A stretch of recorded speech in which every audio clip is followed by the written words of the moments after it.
Hi, Newman. Welcome to Starbucks. My name is Serene. They are here to offer you all jobs so that we can change our future. The trick is we want to pour this milk into the cup.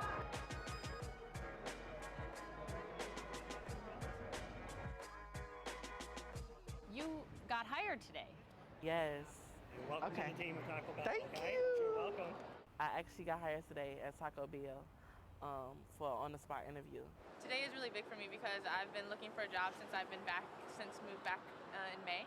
These are the faces of Chicago's future, America's future. I want to be in film or anything behind a camera. I want to get my PhD in physical therapy and become a physical therapist. That chance came this week. For some of these young men and women, it came for the first time. From Starbucks to Nordstrom to Taco Bell, companies hiring hundreds at Chicago's Opportunity Fair. And they got a shot at a face-to-face with top CEOs. What does it feel like to be here, to feel like you're getting a shot? It's great. I actually walked in and I talked to Nordstrom's Rack, and one of the guys, he liked me, so that was a good experience for me, and that gave me confidence. You want to feel like a person, and when you're unemployed, especially when you're young and unemployed, you don't always feel like a person because everyone looks down on you for some reason or another.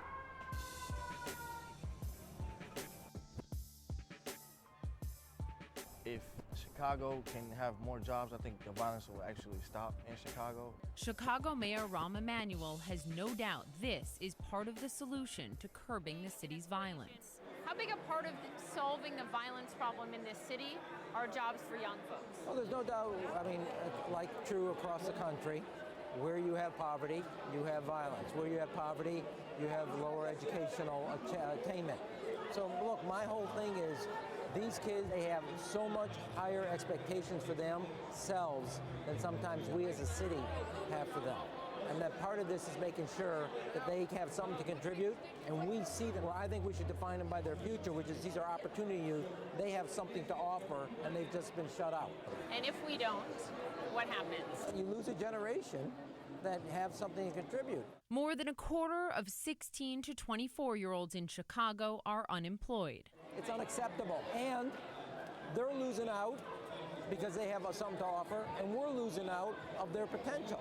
Grammy and Academy Award winner Common and Starbucks CEO Howard Schultz are driving forces in this effort. This is all about the future of this country, really. Yes. This is not just about putting young people to work. This is about the future and the trajectory of this nation, right? Yes, a job and an opportunity gives a person hope. It gives them something concrete to be able to make a living.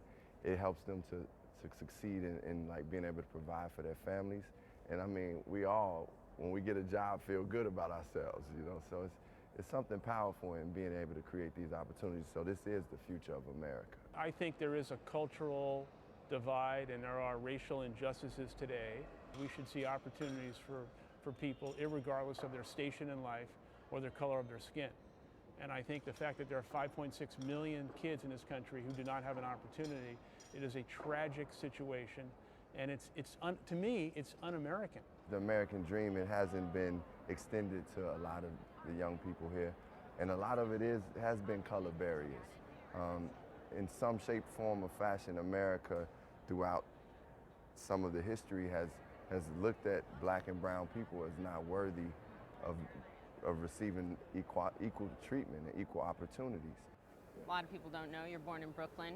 Not a lot of money at all, born poor in Brooklyn. I've said for many years that growing up in the projects imprinted me with both the motivation and the desire to exceed the expectations that perhaps my parents had in their own life. But at the same time, I've also said publicly that I had the scars and the vulnerability and the insecurity of being that poor kid. Really? That still lives with you? I still have that today. But I think here's the difference.